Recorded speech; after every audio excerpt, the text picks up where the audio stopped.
everyone and welcome back to the channel. Now today we have something quite special in the background. Before I start the video, I did just want to mention a rather large apology for not making any videos for the last 3 months-ish. After Christmas, things got a little bit busy and I haven't been able to create much content in terms of YouTube because people have been busy. It's, you know, start of the year, whatever. But we are back with a bang with Dale's car, his Fiesta track car. You'll remember the start of the channel last year. I filmed his Nissan 370Z and I mentioned he had a track car and to leave a comment if you wanted to see a video on it, and a couple of people did, so here it is. We're going to go over all the features of the car, everything Dale's done to it, get a couple of driving clips and just talk about what, you know, drove him to doing this to his car, because as you all know, he has a pretty good normal sporty car for the weekends, and then you've got this for even more silliness on the weekends. So we're going to get into what this is for, what it's like. Yeah, that's about it really. Hope you'll enjoy the video, and yeah, let's get into it. So you may remember towards the end of last year I filmed another blue Fiesta track car that was owned by a friend, both of ours, Eddie. His was the slightly newer model, as you can see. This is an older ST. It is a beautiful shade of performance blue with lovely silver wheels and a sort of, well, I was going to say colour of the interior, but there isn't much interior left. It was sort of dark blue black combo. It was nice. It still is nice, but yeah, we'll go into that now. Now, before I quickly move on to the interior of this little track beast, you'll notice plastic windows with cat flap. I like these.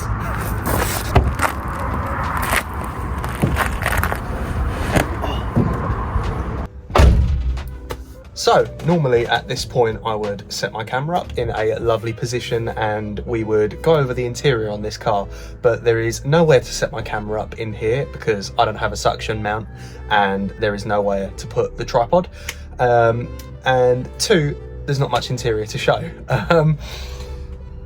There's a lot of modifications to show, but outside of that there's not much interior, so we will go into that now. So this is the passenger seating position. As you can see, not a lot of interior. We still have the, I was going to say we still have the aircon, but no aircon. Sometimes a heater, and when it is on, it's lots of heat because it's straight from the engine bay. We have a radio system that is still plugged in, which is good. So we do have some music. We have gear selector, stock gearbox, different gear knob. We have new pedal covers, which are very good. We have tutor on the side of the steering wheel, because who needs it on the front? We have the OMP quick release, which releases off like so. I'll leave that off for now to show the driving position.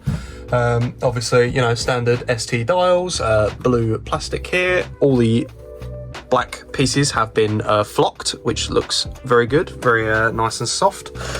Including the vents as well, which have been flocked.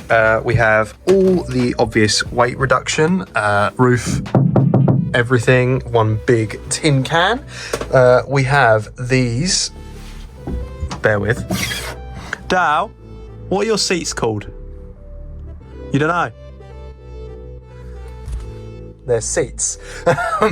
We have Merco RTS something. We have TRS seatbelts, very good. They are full harnesses. We have this very nifty little wallet holder. We have the pink straps on either side because this car works off of a blue and pink theme, which is great. We have these plastic door covers. Same thing on my side.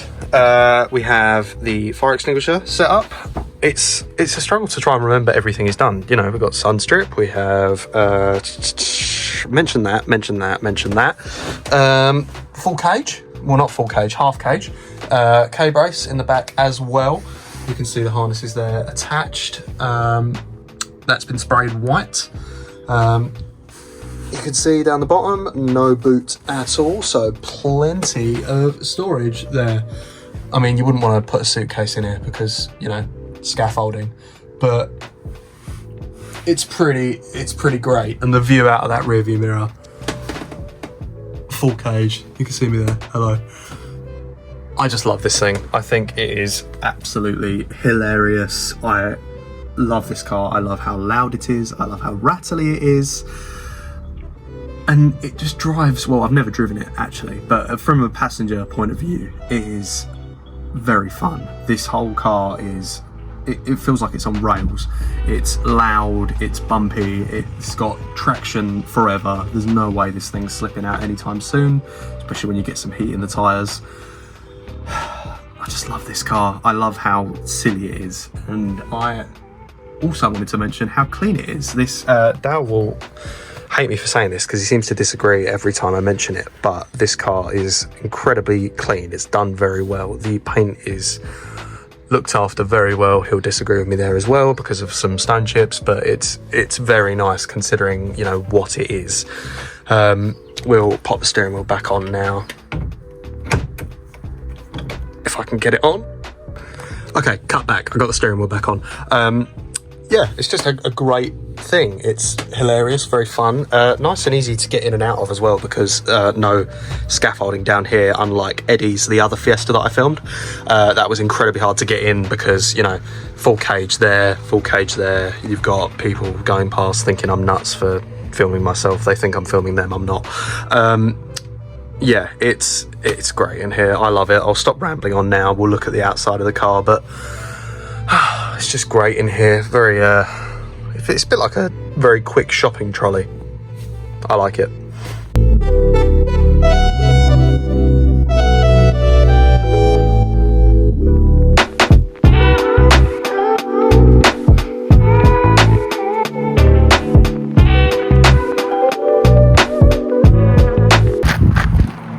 So, moving back onto the exterior of this beautiful track thing. I was going to call it a beast, but she's tiny, it's okay.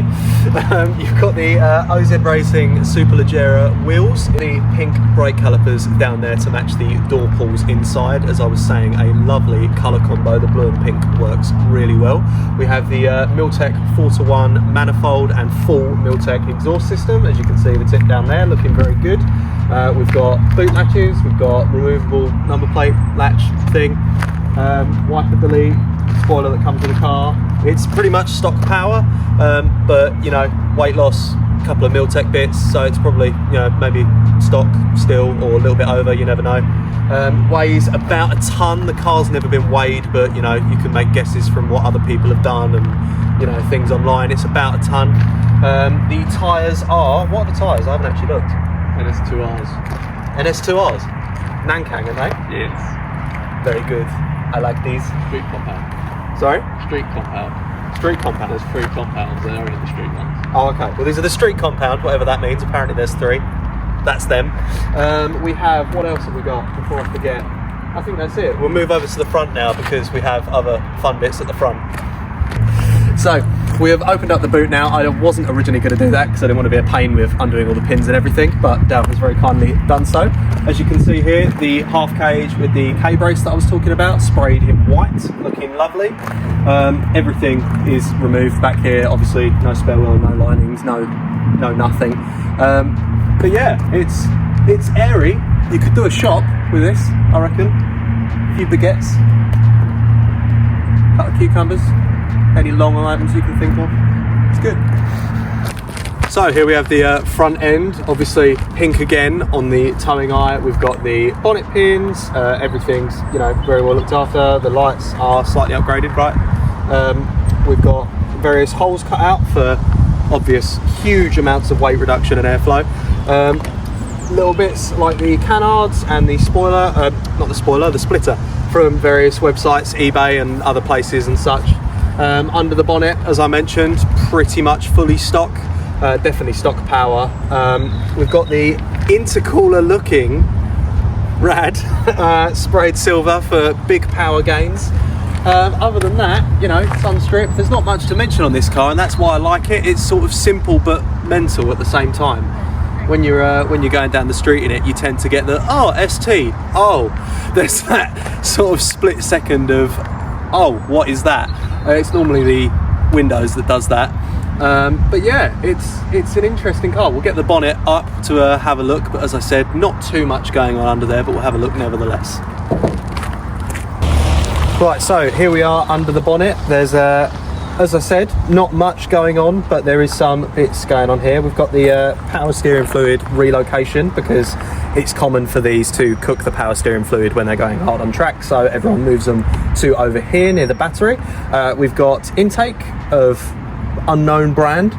So obviously we don't know where that's from. You can see the manifold down there. I'll get another clip of that. We've got the OMP strut brace sprayed in white to match the cage and the K-brace. Various pink piping, various sprayed pink bits, looking pretty good. We've got some gold tape under the bonnet and over here. I think that's about it. No, that's there. Yeah, we're there. Oh, pink, cool and car.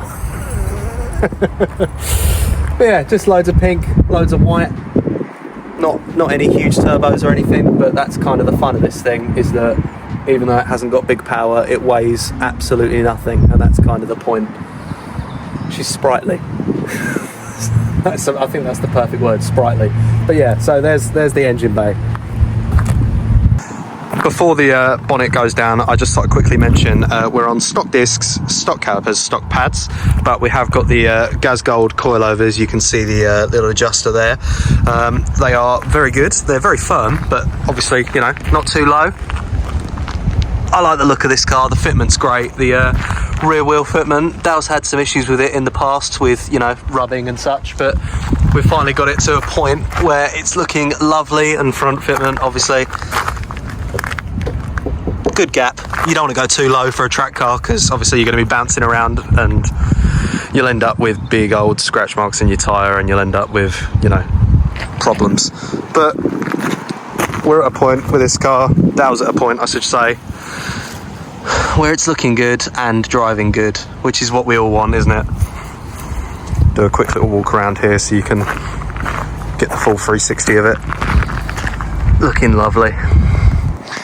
Before the video ends, I am going to get Dale on the camera, and we're going to talk a little bit more about why he made this car, what it's for him, and what use he gets out of it, because it's a pretty interesting build, not for everyone. The whole low weight, low power combo isn't for everyone, but we're gonna go into it a little bit more now about why it suits him. Right, so we are back. We have the car parked up over there. We have Dale here. This is Dale. Dale, say hello to the people. My thousands of fans. We're just going to talk a little bit about why he decided to do this, and you know what the car is for him. Just why do that to a perfectly good Fiesta ST, and why make that choice when you could probably, you know, pick up any old really quick hatchback and leave it bog standard. So Dale, if you could explain why that. A lot of people ask me, really, when I've got the 370 as well. A lot of people say, why have you bothered going for another car? Why a Fiesta? Why this? Why that? For a simple reason for it, really. It was a lockdown project that got out of hand. I've wanted to... A lockdown project that got out of hand? Yeah. Was it really lockdown you started it? Yeah. I thought it was longer than that. Yeah, I wanted to get into track stuff. Done a few drift days with a few friends. Done the odd track day as a passenger. Never really had the balls to take my Z around the track, because it's not what it's for. Bit too nice. Yeah, it's 3-piece wheels, it's too low, it rubs, it's not built for it. It's not what that car's for, and it's not a good base car anyway to start with, I don't think. Yeah, you don't see many track Zs, you see drift ones. Yeah, exactly that. They're good out the box drift car, the 350s and 70s, but I tried to do a bit of quick driving. Didn't want to get rid of the Z. It's still too special of a car for me, and I enjoy using it on the weekends, enjoy going out and drives and meets to it and such. So I've got no reason to get rid of it, but toyed with the idea of getting a track car. Started off with ideas in my head, really. Looking at Mark 5 Fiestas, looking at Saxos, looking at Clios, and I've always been a Ford fan. We live in Essex, always got Fords everywhere. a love for Fords, yeah. And they're just great out the box cars. They're cheap, and if things go wrong, What sort of money do they go for as a standard? Like, say you want to start doing that project, someone out there wants to buy one of those stock to start doing it. What sort of money are they? varies on what kind of base car you want. If you want high mileage, low mileage, stuff Oh, okay. like that. But So it's I mean, all different. To give you a ballpark, that was 1,100 quid. 1,100. Yeah. It's a lot of car. Yeah. I mean, obviously, I know you've spent quite a bit on it now. Yeah, I mean, it had nothing on it. It was bog standard, but it was just fun to absolutely rip apart. Probably got about 80 to 85 kilos out of it on the first couple of days, just taking all the interior out. Yeah, just leathers and plastics and stuff like that, everything. fabrics. Yeah, I mean, people were looking at it thinking, why are you doing that? You're ruining that car. But I've not bought that car with the idea of resale in my head. It's either going to be driven until it's rolled, touch wood, that doesn't happen, it blows up, or it will be sold as it is, a dedicated track car. You know, I have no intention of putting that back to anywhere near stock, so everything just went either in the bin or on the sale on eBay. But yeah, I mean, I'm not setting out to build a Challenge Cup car. That's not what that is. I know there's going to be people out there going, why are you still on standard brakes? Yeah, because it's weird with that one, because obviously the track people are going to be going, why haven't you gone full beans? And the people that aren't into track stuff and are just into the quick hatchback stuff are going to be going, why have you done it at all? Well, so there's a bit of a weird middle ground. Yeah, I didn't want to get to the point where I'm just dumping thousands into it, because if I wanted a track car to do that with, I would have got rid of the Z, and I would have brought a better base car, maybe even a Mark 7. Turbo, there's more scope for modification, more power. But that's not what I wanted. I just wanted a cheap little car that you could throw about, and something that you could care about less as well. Because you, I hope you don't mind me saying, you baby your Z. That is your baby. I don't. You know what I mean. You look after that car. But I park it away from curbs because it's on 3-piece wheels, really expensive wheels. I actually care about the paintwork, whereas that I don't. And it's a refreshing feeling having a car that you don't care about, and you can throw around B roads and not worry about a pothole around the corner. Obviously, you do. You avoid it, but it's not the end of the world if you do hit one. Yeah, and if I take that on a track day and I run wide and it gets gravel rash, if I touch a wall, it's meh. You know, buff what I can out, leave it. It's a war room. Or go on eBay and pick up a new quarter panel for a tenner. You can't do that with a Z. Everything's just ridiculously expensive because there's not a lot of them out there. But I just wanted to set out to build a cheap little car and just to prove that I think a lot of people have go down the rabbit hole of power. You know, my car's got 300 horsepower, my car's got 400 horsepower, that means mine's faster. Everyone forgets that weight is just as important as power. I mean, it's stock, it's 150 horsepower. If it has still got 150 horsepower, I mean, the piston rings are a bit foobar, so call it internal patina. But I've had a lot of drive outs with cars.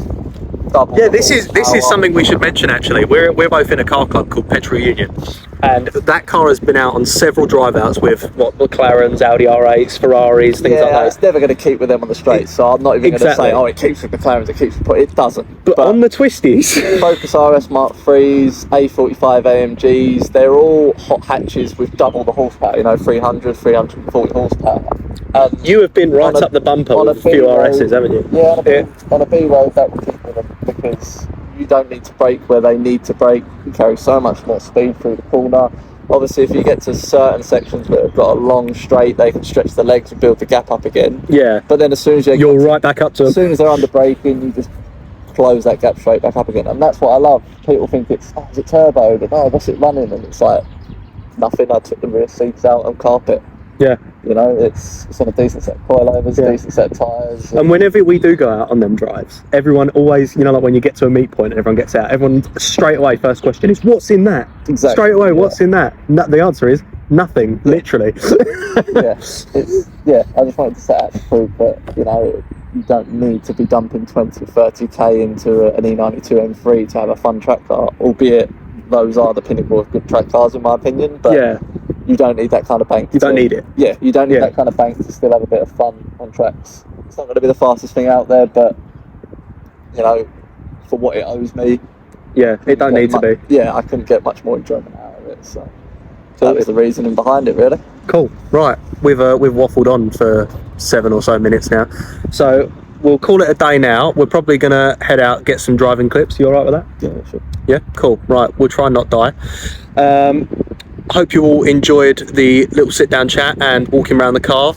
I will be doing plenty more videos very soon. I've got a couple of quite special cars booked in to make some videos with, and yeah, we'll get those done. Hope you all enjoyed. If you want to do the YouTube things, comment, like, all that, feel free. If not, don't do it. Alright, see you later. See ya.